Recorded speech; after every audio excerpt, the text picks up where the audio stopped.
I'm Brian Carpenter, host of Fresh Air at 5, a part of the Education Podcast Network, just like the show you're listening to now. Shows on the network are individually owned and opinions expressed may not reflect others. Find other interesting education podcasts at edupodcastnetwork.com.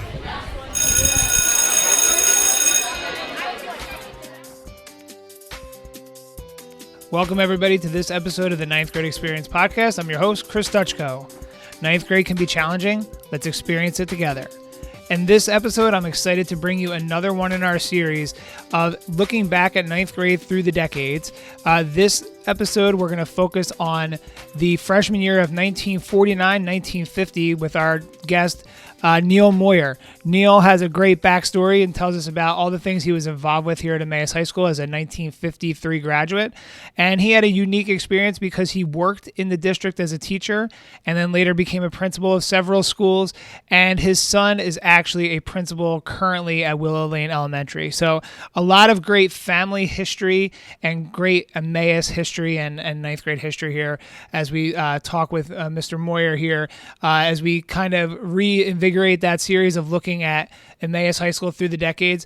I'm excited to tell everyone that I am going to be hosting an event with the Emmaus Historical Society on Thursday, March 20th, and we'll give you more information with that as we get closer. So I'm excited to be able to partner with them from this podcast series. So I'm really excited to be getting back into these episodes so we can look back on some of the history of our school district and just the history of ninth grade throughout the years. So if you like this episode, you can go back and watch the previous episodes of our look back through the decades as well. You can find those all at ninthgradeexperience.com. And then this episode and other clips will be up on our social media platforms, on TikTok at Ninth Grade Experience, on Instagram at Ninth Grade Experience as well too. And on YouTube, the video and audio will be available there too. Just search up Ninth Grade Experience. So we're excited to bring you this episode with Neil Moyer. And throughout this entire year, we've been doing a look back at the history of Emmaus High School, looking at ninth grade students. We looked at some from the 1930s and the 1940s, and today we're going to bridge the 1940s into the 1950s, and we're here with Neil Moyer, who attended Emmaus High School in 1949-1950 and was in the graduating class of 1953. So, Mr. Moyer, thanks a lot for joining us. My pleasure. So, any person that comes onto the podcast, we always ask them, the first question is, describe your ninth grade experience. So I'm going to ask you to go back in the time machine and think back to 1949, 1950, and what do you remember about Emmaus High School at that time?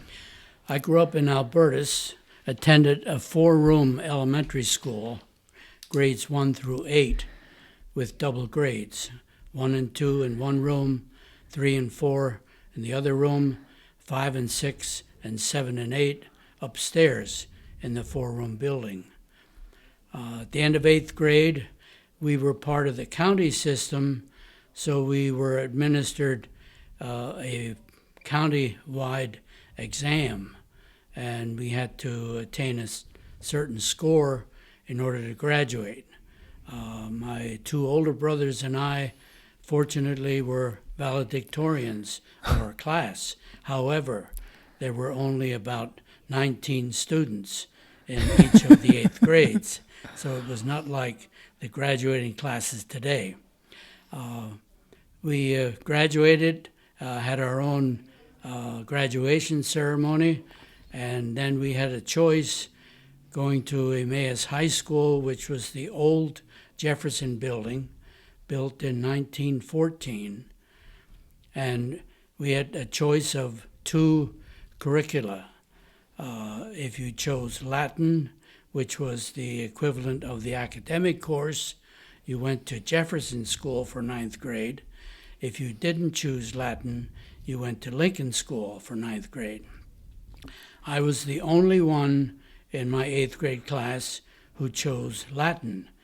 In fact, I was set to not choose Latin because my 2 older brothers never went to school beyond high school, and I didn't think that I would be going either, but my aunt was a teacher, and she convinced me to take Latin because she said, you never know what will happen, and it'll come in handy if you choose the academic course.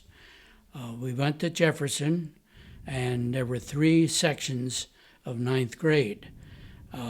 Being part of the county system, Albertus, Macungie, Lower Macungie, and Upper Milford, along with the Emmaus Barrow school system, would be attending ninth grade.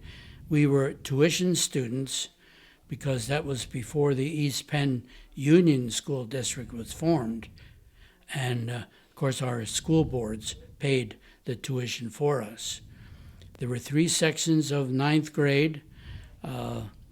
They couldn't accommodate us for required wood shop at Jefferson, so we walked on a double period on a Monday afternoon from Jefferson to Lincoln School for wood shop with Mr. Childs, who was the shop teacher at Lincoln School. So it's just interesting to think that in going into ninth grade, you had to make that choice of whether you were going to go to like the more academic school versus the school that like maybe wasn't as academically focused. And you said you made that choice because of your aunt. Did you feel any pressure from anyone else in your like immediate or like family or anything about doing that, or were they kind of on board with that decision?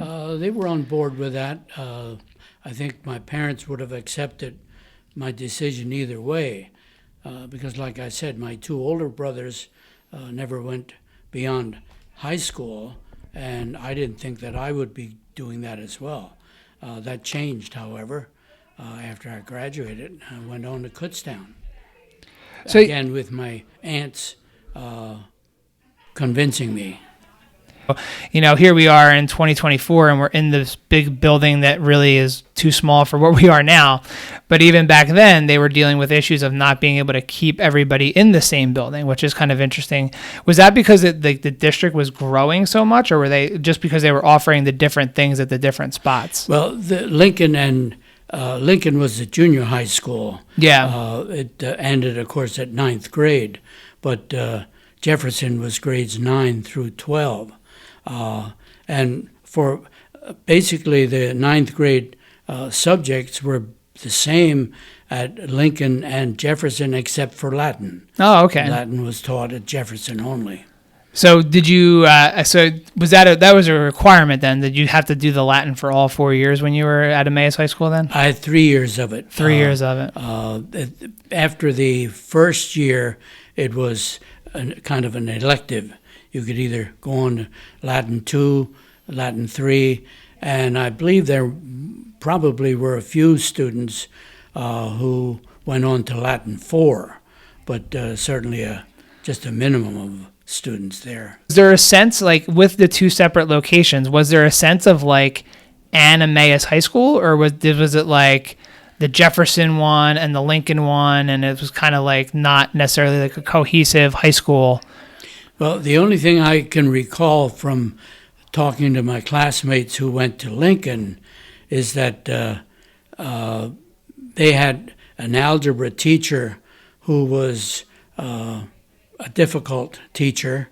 My algebra teacher was Mr. Howard Deischer, and he made it so clear that I don't know that anybody didn't understand algebra the way he taught it. Of course, he went on later on to become a principal of the Emmaus High School. So like one of the things that I noticed when I spoke to the other people that appeared on this, is that they were able to vividly remember like names of like their teachers and like experiences, and especially from that ninth grade year, because one of the things we always talk about is how formative ninth grade is.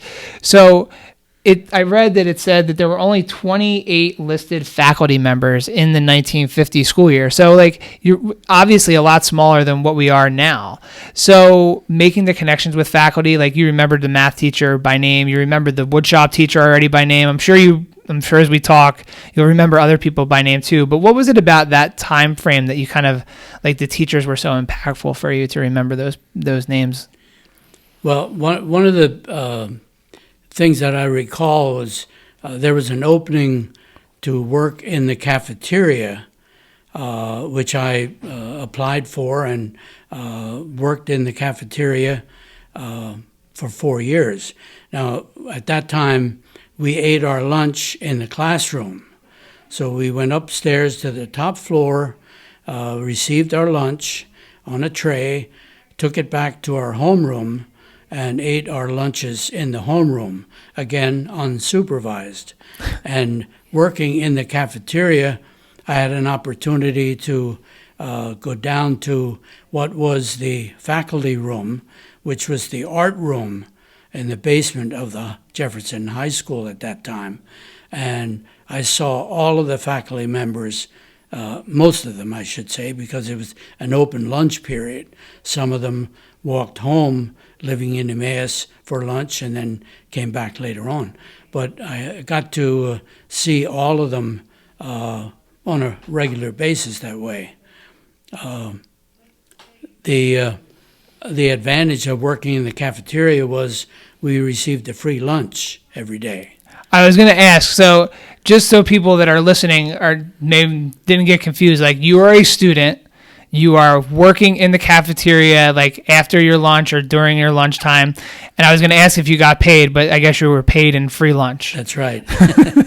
That like there's a lot of things that when you look back, like I don't think you were a part of this group, but I know there was there were groups in the high school that were like the safety group or like almost like the hall monitors of today, where these were like students that were like volunteers to be, in the hallway, kind of getting students to go where they needed to go. Like you talk about working in the cafeteria. Like I could not even imagine today if students A, were asked, or B, given the option of like working in a cafeteria. So like when you look back on that like time frame, like there must have been a lot of things like that where if we were looking at it today, we're like, how did they do that kind of stuff? Like I assume it was normal to have students working in the cafeteria at that point. There were three of us who were cafeteria employees, and on a rotating basis, one of us would scrape the dishes and get them ready for the dishwasher, which was operated by one of the ladies who was employed in the cafeteria department.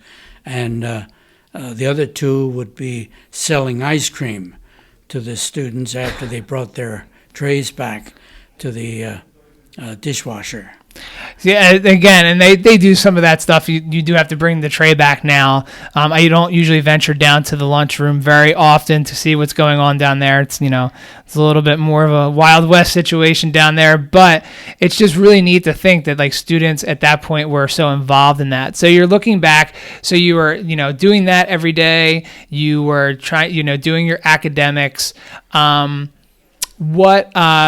Do you remember some of the extracurricular activities that you were involved with during that freshman year, or what you got involved with early on at your time at Emmaus? Well, I started playing baseball in ninth grade, and the thing that I would like to forget but can remember very well was the athletic field was at the end of South 4th Street in Emmaus. Okay. So for practice and for home games, we would walk from the Jefferson School on North Street to the end of South 4th Street for practice and for playing the home games. In fact, Porky Weeder and I were chosen often to get the field ready for a home game by liming the field and doing what we could. Often in the spring of the year, 4th Street didn't dry out, and we would use the field called the West End Cubs field, which was in the Burger Street section of Emmaus, until the 4th Street was ready to play ball on. So it is interesting to think, even today in 2024, we still don't have baseball on the high school campus. So, for people that are thinking like, why don't we have a stadium? It sounds like they've never had a stadium close to the high school, no matter where the high school was and where they were playing. So, looking back on that, it's interesting. Like you mentioned, like baseball as an example. Like when I looked through the yearbook at that time, there were not like a ton of sports offered. It was like basketball, baseball. Actually, I wrote them all down. Hold on, let me look. It was cheer, football, basketball for boys and girls, track, baseball, and it looked like gymnastics. So there weren't the amount of sports that were offered. So to be an athlete at Emmaus at that time, there weren't a lot of sports, so there wasn't a lot there. So what was it like playing baseball as a freshman, in high school, like right away? Well, of course, as a freshman, I was on the junior varsity team, and didn't make the varsity until my sophomore year. But when you mentioned the few sports that were available, I can remember girls' basketball consisted of only the forwards could shoot. The guards strictly played defense and were unable to score any points. That's funny because one of the other women that I talked to she did play basketball when she was at Emmaus, and she was taller, and she said that she was the center. I think it was the center. So she did talk about like that. So it's, even looking in the yearbook, we were talking before we started about like the way that yearbooks look then versus now. And like when you read even just some of the descriptions of how they played and even like some of the way they worded some of this stuff was really interesting. So, at that point, I know one of the things that you were involved with was they called it the Varsity E Club. That wasn't until a couple of years later. But one of the other things, and since we're kind of going through some stuff, and I couldn't find you in the picture for this one, so maybe you weren't there that day, was something called the Conservation and Wildlife Club. You were only in it for a year, it says in your bio, which we'll show everyone in a second here. But what do you remember about the Conservation and Wildlife Club? The advisor was Mr. Jerome Baer. I don't remember too much about it. Mr. Baer tried to organize work units, and one of the things that there was a committee to work on was trying to spruce up the landscape outside of the high school on North Street. And I can remember Mr. Baer would often start his session by saying, outside crew, get outside right away. And of course they went out to do some work on the landscaping in front of the building. Was there not like, now we have like people that do all that maintenance? Was there not people that did that at the time, or was that just extra stuff that they did? No, there were custodians, but Yeah. They didn't do a whole lot outside other than cutting the grass, and that was about it. Yeah. It's, again, that's just one of those other things like with the cafeteria, like you would never expect like a group or a club at the school to be like, doing outdoor maintenance with, with helping the school out. So that was, other than baseball and that, those were the only clubs that were listed at, during your freshman year. But what else do you remember about freshman year? Like about, I'm trying to think, you talked a little bit about the classes, like socially, what was it like? Like, what would you say like social life was like back then during your freshman year? One of the big events for the freshman class was the freshman minstrel. Pop Peters was the advisor for that. And if you tried out for the minstrel and you were selected, you were guaranteed an A for the course. The other thing was Bruce Polster, who was a former teacher and coach at Emmaus High School. He started as an elementary teacher, went on to coach football at Emmaus High School, and then taught at Emmaus High School. He organized an activity, and I'm not sure if it was the freshman year, but it was the Wild West show. And he was a very creative fella, and that was a big hit. That was one of the things that all of us remember. So I've seen this, like when I've looked through all the yearbooks, this idea of the minstrel show, and it was always the freshmen that did this. So can you explain kind of what that was? It seemed like it's like a variety show of some sort, but was like the freshmen were like, did the freshmen do this every year for like the rest of the student body? Is that kind of what it was like? Yeah, that was an event that freshmen got to look forward to as a result of Pop Peters pushing it. And as I said, if you were selected to perform in the minstrel, you had an automatic A. One of the events that I can remember was there was a trio. One fellow played the accordion, one fellow played the clarinet, and the other fellow was the drummer. And they were a big hit and went on to perform as a trio for quite a few years in high school.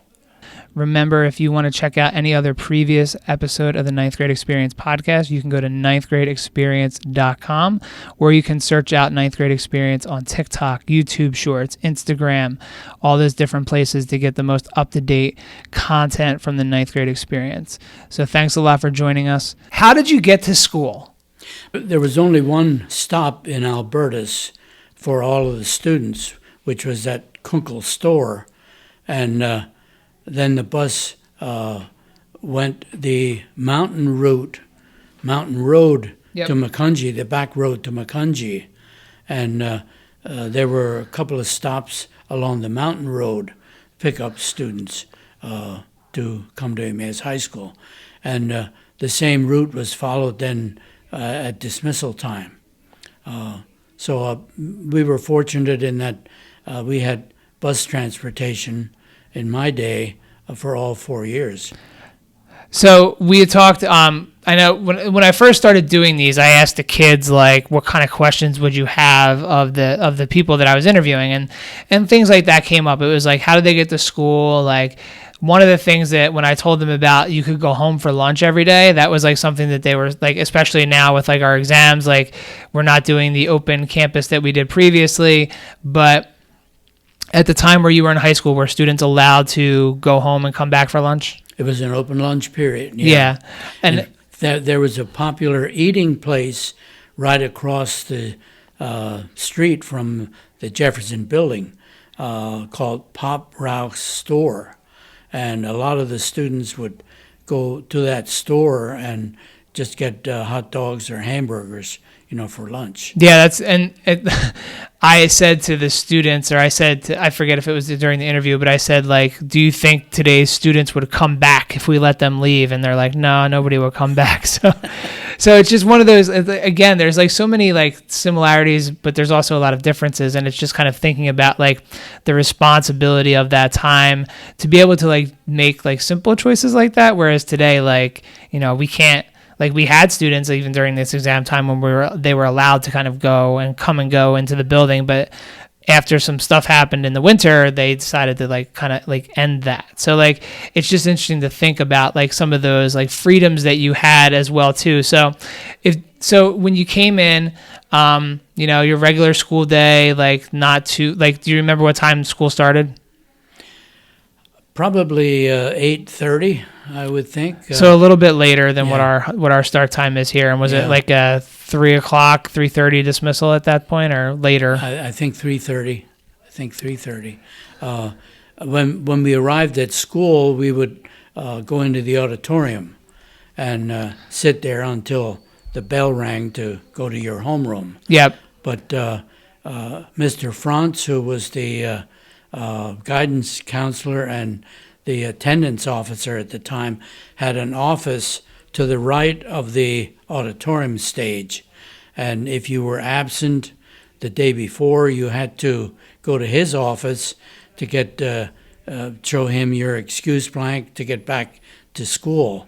And also there was a student, probably a senior, who would sell tickets for the cafeteria while we were waiting in the auditorium. And what were the tickets for? Like to get your lunch? To get your lunch. Oh, okay. Right. So it was kind of like at a festival where you have to like buy the ticket. So you had the ticket, instead of like scanning, you bought the ticket, pre-bought it, and then you just went and turned it in. Right. But again, you said a student was selling that.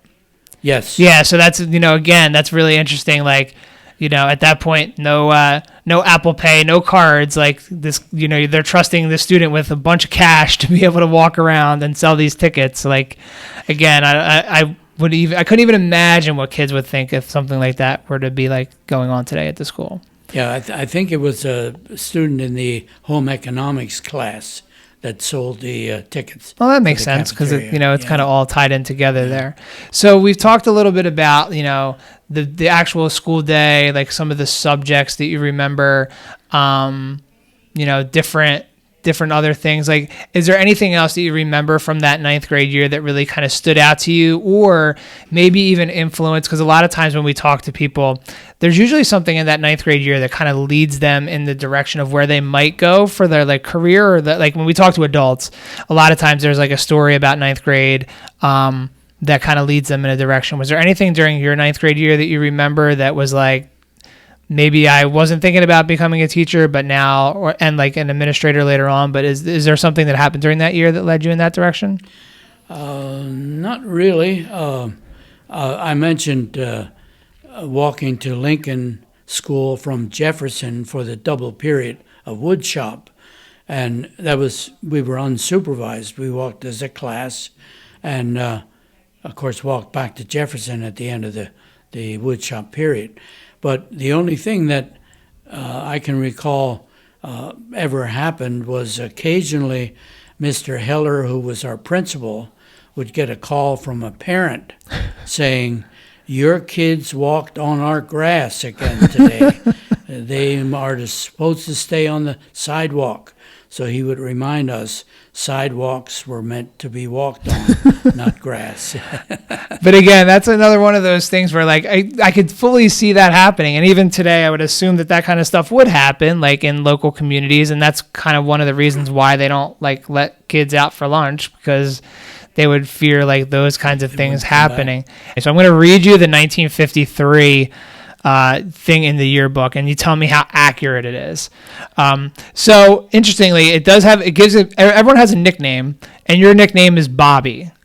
Now, I don't know how you get that from Neil, but where did the Bobby come from? I had a cousin at a very young age who visited relatives in Ohio, and there was a youngster there about the same age and I guess same appearance as I had at the time.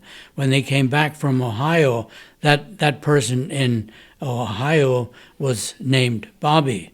When the relatives came back from Ohio, my cousin thought that I was that person in Ohio and nicknamed me Bobby, and it stuck.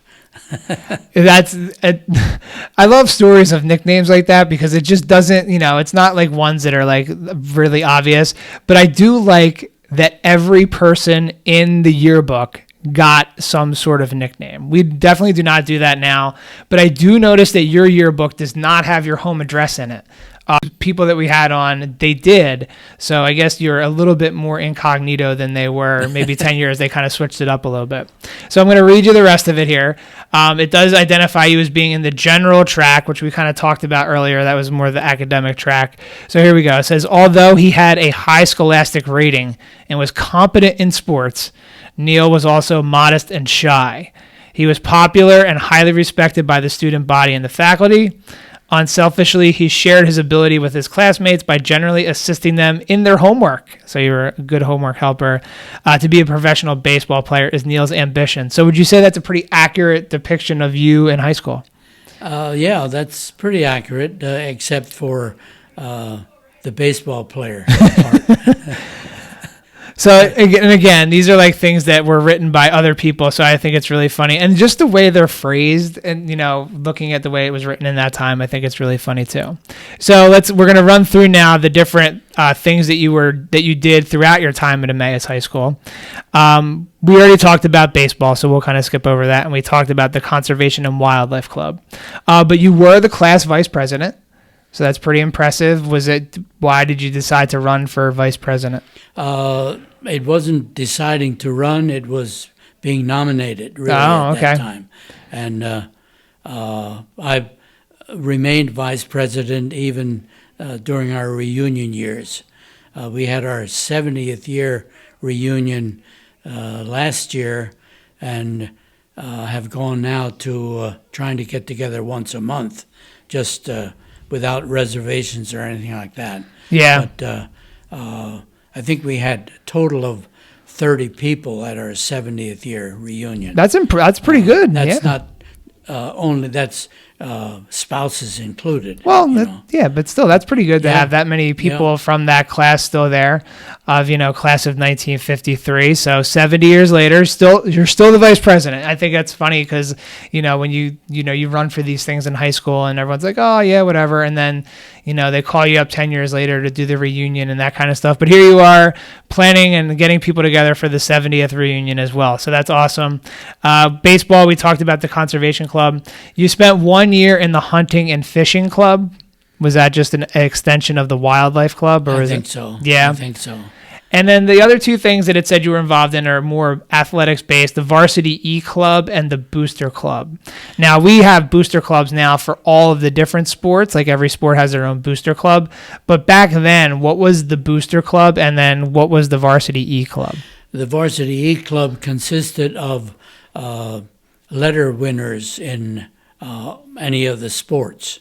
So I had won letters in baseball and became eligible for the varsity E club. Yep. So, And was it just like, so if you were a letter winner, you could do do you remember what was the purpose of the club? it was kind of a recognition thing, an avenue for the people who had played enough to win a letter, a sports letter. There were certain requirements that you had to meet. You had to play in so many games and so on to be eligible. But it was kind of an elite club for athletics at that time. And what was the booster club? Was that similar to like our booster clubs now where they were kind of doing stuff for the sports, or was it like something a little bit different? I think it's probably similar to what is now, except it was for all sports. Wasn't limited to the sport that you had won a letter in. Yeah. But all sports that were offered at the time, But like I say, there were very few compared to what is offered today. Yeah, definitely. But there's, like every sport has one, and like they're all kind of different. So it's really just kind of interesting to like take a look back and see the different things that, like I said, like there was like some of the people that we talked to were like in the safety patrol team, Obviously, they didn't put on your thing here that you worked in the cafeteria, but that's, something else that would be, interesting to note. And just kind of looking back through all that stuff. So if, as we kind of begin to wrap up a little bit here, so we kind of took you through the high school years. Like if you were talking to a student that's like a current student now and like talking to them about your high school experience, like what is something that you would like that they would not believe that you did in high school that would just be like, well, I cannot believe that a high school would do that?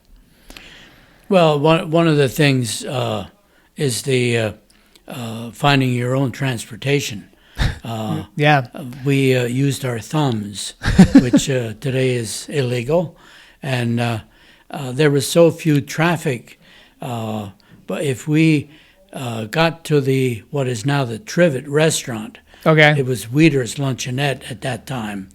If we got to Weeder's Luncheonette and didn't have a ride, we knew pretty well that there were so few cars going the rest of the way to Albertus that we would be walking the rest of the way home. So you would have to walk from there to Albertus. Now, Yes. for people that aren't local, that's definitely multiple miles, and it is not close. No. In fact, when we got to Macungie without a ride, we would walk the railroad tracks because it was shorter. Again, something illegal today. Yeah, but just to think like, students now with Uber and ride sharing and just getting rides from people, like to even think that hitchhiking was an option and that it was something that you did to get home from school, with the, obviously the bus was there, but at the same time, like if you had a practice or if you had something going on, like you really didn't have a way to get back. Like I'm sure you didn't have like parents that were like there at the drop of a hat to like pick you up like today, like, like we're all over the place picking up our own kids. And, back then you were kind of more on your own. So that one is pretty crazy to think, hitchhiking to high school. Anything else like come up as a memory for like just stuff like that would just be totally unbelievable for kids today? This didn't happen to me, but my oldest brother, as I mentioned, rode the train, referred to as the 8 o'clock train coming from Reading in the morning, and the 5 o'clock train coming from Emmaus to Albertus at night. But for the 4 years that he rode the train, one of the teachers, who was also a teacher of mine, Mrs. Moyer, her maiden name was Busher, lived in Reading at the time and rode the train so to come into Emmaus for her teaching. So she was kind of a built-in chaperone on the train, supervising the Albertus and Macungie students. That's really funny. And going home the same way. Yeah, that first off, to take the train every day from Reading to Emmaus is crazy. And that she probably wasn't intended to be the chaperone, but just to be there and watch the kids. But that was some of the other people we talked to did tell us about that train. So now that kind of makes a little bit more sense on like that needing to take that train to get to school here.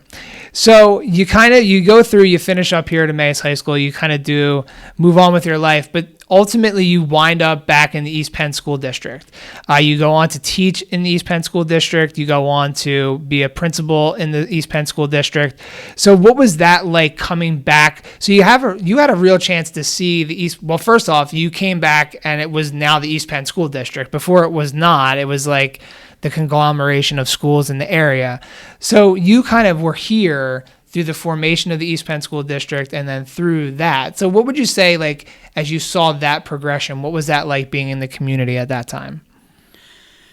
Well, when I started as a principal, I filled in for a principal who was absent for quite a long time due to tuberculosis. And ironically, filling in for him from January until the end of the term, I was supervising my former first and second grade teacher and my former fifth and sixth grade teacher and my former seventh and eighth grade teacher. And I will never forget my first conference as a principal with a teacher and a parent was in Pennsylvania German.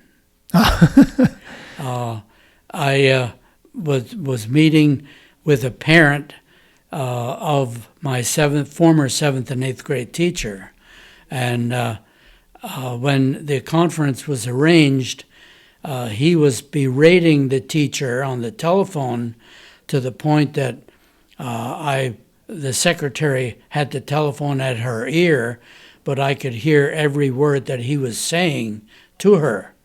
And she finally gave me the telephone saying, Mr. Moyer, the principal, is here. I'll let you talk with him. We set up the conference, and I was reluctant and hesitant about what was going to happen with this irate parent. When the parent came in for the conference, the teacher said, Mr. Moyer, must this conference be in English? And I was kind of shocked when he said that, knowing that the only other language or dialect he could speak was Pennsylvania German. And he said, Mr. Blank, would you like this to be in Pennsylvania German? And he said, yeah, selbstverständlich gleiche. Yes, I would like it very much. So it was in Pennsylvania German. And everything that the teacher said about what the student in fifth grade was doing, the parent would say, yeah, so is er gerade daheim. This is exactly the way he is at home, and agreed with everything that he said. The conference couldn't have gone any better, much to my surprise. And that's really just, I think a lot of times, like, as Emmaus has grown, like, we don't really think about, like, those roots of, like, the Pennsylvania Dutch, like, roots or the German roots into the area. It's just really interesting to kind of think about that as well. And, like, when you started that, now obviously it's moved away a lot. Like, now when we have conferences, they're not in German anymore. They're, Spanish, or even many of the other languages that we have here. We have translation services, but even like that, as like how the area is and like how it's grown and developed over time, is just something that you've been able to see like up close in your role, just living here as a student and as a teacher and administrator, and then just somebody that lives here. It's really interesting to kind of think about that. So like, what would you say has like the growth of the district in that time? Like, could you ever have imagined when you were, back in Albertus in, 8th grade in a 4-room schoolhouse, that it would grow to be as large as it is today? Unbelievable, but of course it happened. When I started as a principal, in fact, when I started as a teacher in 1957, I started at the salary of $3,500. That was the first year I was told that the East Penn School District had a salary schedule. Up until that time, with the teachers, part of the county system, their salaries were often negotiated in a bar room or at in a private home, a board member's home, or whatever. And the salaries were all over the place in 1957. So it took a long time until everybody was on a similar scale because of the 5 formerly independent school districts that had existed. Yeah. And the same thing with the curriculum. The elementary supervisor faced the challenge of trying to make the curriculum uniform from one school to another because of the 5 formerly independent school districts that existed. So it took a while, but it happened. And I give my elementary supervisor and the superintendent of schools a lot of credit for facing that challenge and meeting it and making it the East Penn School District. So you went on, you were a principal in the district till 1992, and I found online the Morning Call article from March of 1992 that just talked about your retirement at the time, just kind of going through and just, I think it was really interesting that one of the people you specifically thanked in the article and at the board meeting was your secretary, Ruth Fowler, who had been with you since 1977, it said, so for 15 years. But again, just kind of one of those things of like, I don't know, in today's world, if people would think about like somebody like that as like, now obviously your whole, whatever you said, the whole thing wasn't in there, but just, you talked about the positive impact of the district and the changes and that growth and development, but you really just kind of singled her out specifically, which I thought was kind of cool that you had done that too. So you kind of have this tie, and you retired in 1992. So obviously you haven't been in education since then, but you have, your son is now the principal at Willow Lane Elementary. You've had kids that have gone through the school system. But if you're looking at today, like, do you know, like, I don't know how into like what's going on in schools you are currently, but like, what would you say? Do you think there's a difference between what 9th graders are today and what 9th graders were when you were in school in the 1940s and 50s? Well, yeah. One of the big things is choices that I think the students have, which we didn't have in 9th grade. They had 2 choices: Latin or non-Latin or commercial. Yeah. Three choices, really.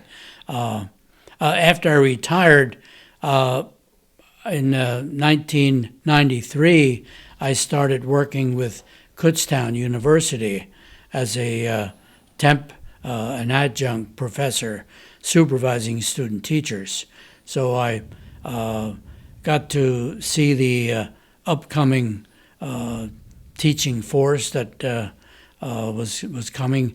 At that time, it was difficult to find a teaching position in 93. Today that has changed. Yeah, There's more of a scarcity again. Well, yeah, it's kind of going ebbs and flows just because of the economy and all sorts of other stuff. But yeah, there was definitely at that point, there were probably a lot more people that wanted to be teachers, I think, at that point than there are now. But there were, one of the things that bothered me was working with Kutztown. There were a lot of professors who I considered to be ivory tower professionals, and they would tell their students that in order to get a teaching position, all you really have to do is to walk in the door, and it's waiting for you. It didn't exist like that. It was a lot more competitive, and I knew that at the time. Like I said, today that has changed again, since there were fewer people that decided to enter the teaching profession, and there's more of a need today than what there was at that time. But a lot of the student teachers were misled because of that, thinking that teaching positions were just waiting for them, and that wasn't the case at all. yeah, So, that was one of the things that I saw as a kind of a contrasting thing. The other thing is I kid Tony, our son. I opened 2 schools, and he has only opened 1 as far. So that's true. I opened Shoemaker and Macungie, the new Macungie school, and closed a couple. So we kind of talked a lot about the differences, and I forgot to ask you when we talked about the 9th grade time, but students today have a lot of technology that they're interacting with. From your son, I learned that you don't email, you don't text, so you're not really into the tech stuff that's going on today. But at the time that you were in school, what was the quote technology that was available in your classroom? When we talked to people a little bit older than you, they said they didn't have phones in the classroom. There was 1 phone in the school, obviously not even TV yet, radio maybe, but do you remember any of the technologies that were in school at your time? Well, in my 4-room elementary school, we didn't even have indoor plumbing. So talk about technology, didn't exist at all. But as a teacher, when I started, the biggest concern was students having the use of calculators. Today it's a computer, and a smartphone. So things have changed. We've come a long way. Some things for the betterment, and some things perhaps for not the betterment. But I think it's, in the long run, it's a much better situation, better environment than what it was, even though the demands are still the same. Parents, unfortunately, want the schools to do more than what they should be doing as a parent in many cases. And there was a lot more support in my day growing up for the teacher than perhaps there is today. So the teachers that are watching this far, they will applaud that, and hopefully that comes back around as well too. So you've taken so much time. We appreciate the time you've taken here today. So the final question I'll ask is if you were to give 9th grade students now advice for moving forward, or even what you hope that 9th grade students should be doing or could be doing, what would you say to 9th grade students today? Do the best that you can. You never know what life is going to hold for you today, especially. So don't sell yourself short, and try your best to be the best student you can be. So, Mr. Moyer, thanks a lot for sharing so much of the history of Emmaus High School, the East Penn School District, and just, taking us through the journey in general as, progressing through. So we appreciate the time you took today, and thanks a lot for joining us. My pleasure. Hopefully you liked what you heard, and if you made it this far, I think you did. So please share this episode with somebody that you know that could benefit from it, whether it's a parent, a teacher, a friend, anybody. And you can do that by telling them to go to ninthgradeexperience.com.